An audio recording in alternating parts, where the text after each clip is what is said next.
My name is Katie. I'm 29 years old. I'm originally from Cork City in Ireland.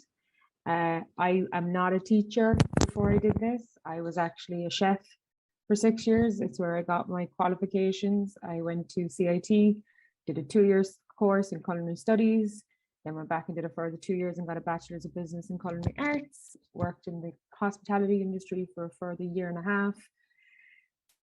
It is a very hard industry to work in, but it was very rewarding and I really enjoyed it, but it just wasn't for me. Ended up doing 5 years as an interior designer and now I'm a teacher. I actually planned on becoming a teacher when I was leaving school initially. My plan was to be a music teacher.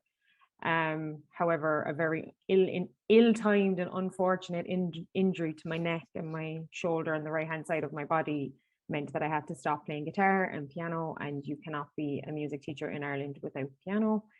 This was closer to my 6th year in school than anything else. I was too late to change subjects to do something else. And the reason I picked chefing initially was because I wanted to travel.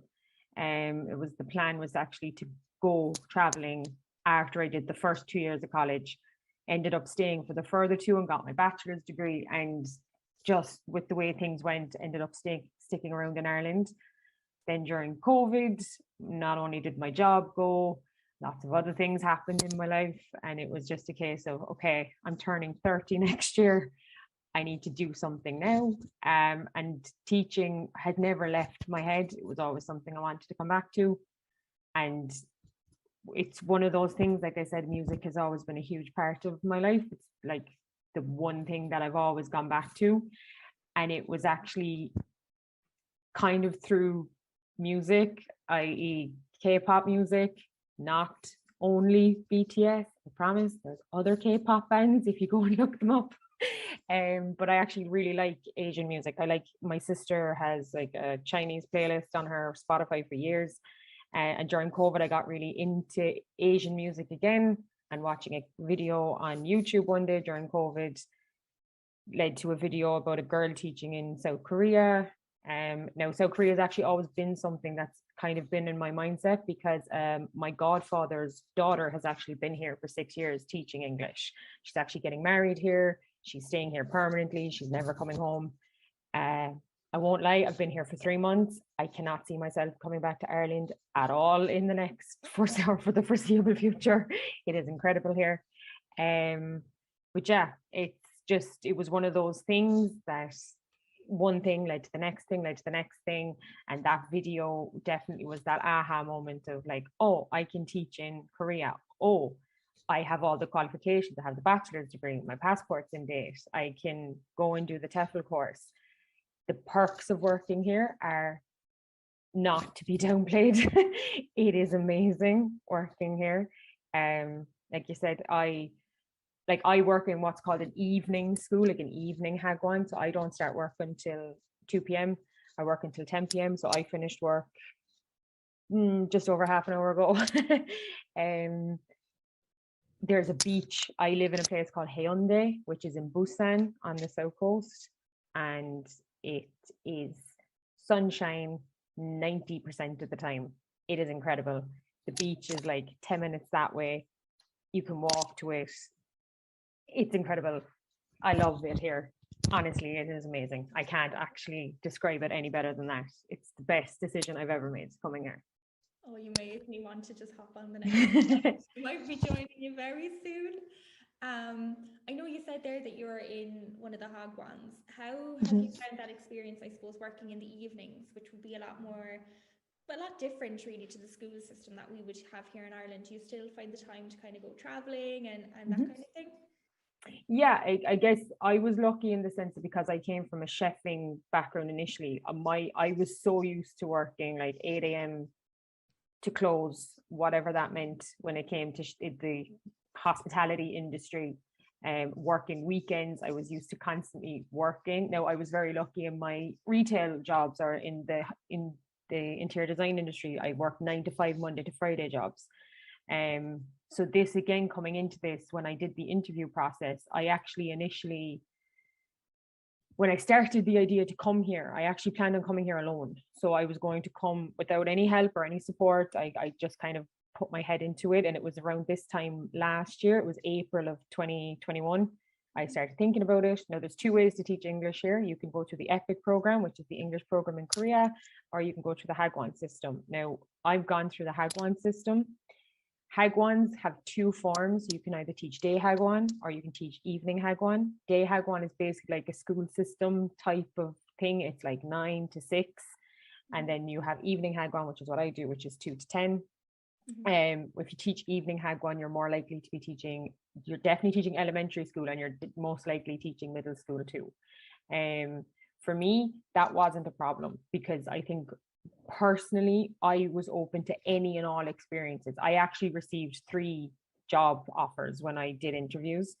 2 of them were for daytime schools, and one of them was the evening school, which is the one I took, because for me personally, it was location over the school, the idea of the school that I was going to be in, because I was a new teacher anyway. I didn't have a preference to what would suit me, what wouldn't suit me. And the idea of living where I live, Busan was my choice. Like, I remember when I did my first interview with the coordinators that TEFL work with, and they were like, okay, and have you a location preference? Like, yeah, anywhere but Seoul. And they were like, I'm sorry? I was like, yep, anywhere but Seoul. I don't want Seoul. Seoul is too big. If I have a choice, I want Busan. I want Busan. I want Busan. And I was lucky. Hyundai is in Busan.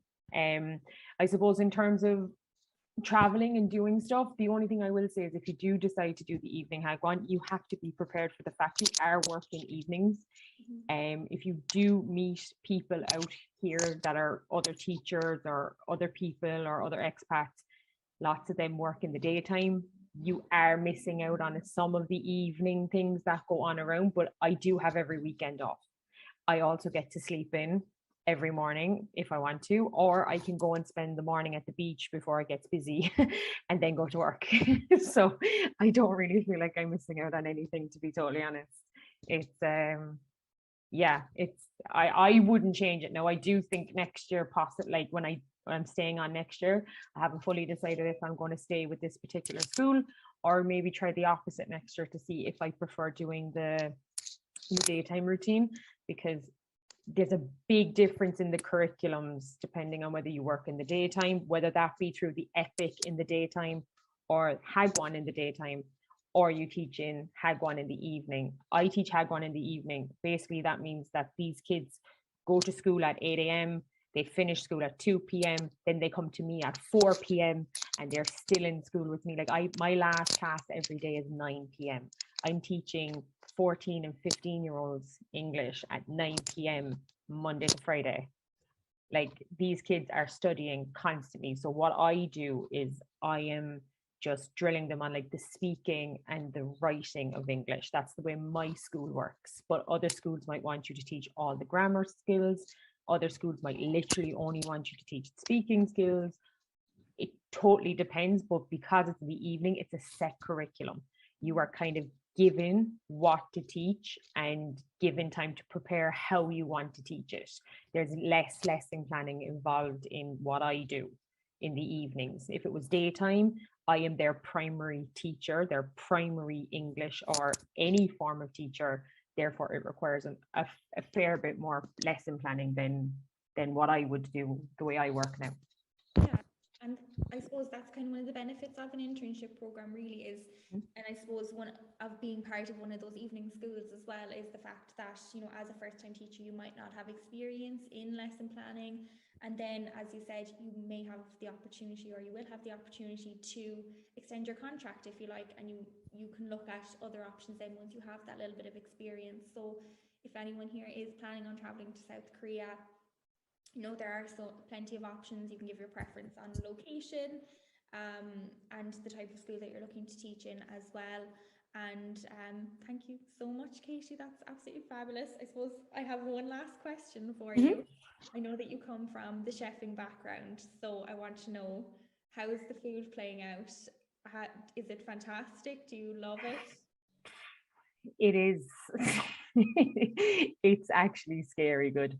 Korean barbecue is just an experience, because like, you go in and you order, because everything here is like pork based, so you're going to be eating an awful lot of samgyeopsal, or so that's the pork belly side of things. So you order by the kg actually. So you order kind of how much you want of the meat, and then they bring it out, and like obviously the barbecue is at your table, you cook it in front of you, and then you get like 20 small dishes for free. There's just part of it, and they're full of like little side things, they're little wrap things that you can make like little parcels out of. There's like noodles, there's like soups, there's jigaes, there's like Buddha jjigae, kimchi jjigae, like it's just constantly being fed. And like my school, I'm actually the only English teacher currently at my school. It's a brand new school, so I'm like the first English teacher that they've had at this particular franchise. So all of the teachers have this impression that like I'm on my own a lot. So they keep bringing me Korean food and Korean sweets for me to try, which is lovely, but it's like, okay, stop giving me food. I have so much food I need to try. But no, it's incredible. Food here is, it's no joke. It's no joke. Even like the street food here, like if anyone wants to, like, I have an Instagram page. There's a picture on my Instagram page of like this meal. And you'd think it comes from like this restaurant or something. No, this was the fast food restaurant in the local department store where I just wanted to get something to eat. Like this was like like a 3-course meal. It was incredible. So they don't take their food for any, like it's serious here. Everything is serious here when it comes to their food and like sharing it. It's incredible.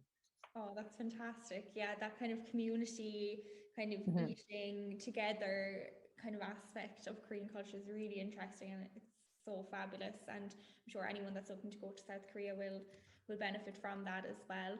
So thank you so much, Katie. And I know you said you have an Instagram page. If you feel Mhm. comfortable and if you'd like to share it Yeah. in the chat box, feel free. And if anyone wants to give Katie a follow and follow her journey in South Korea, um, I'm sure that it'll be absolutely fabulous to watch. So thank you so much, Katie, and thank you for staying on late to chat to us. You're fine. Thank you. Thanks, Katie.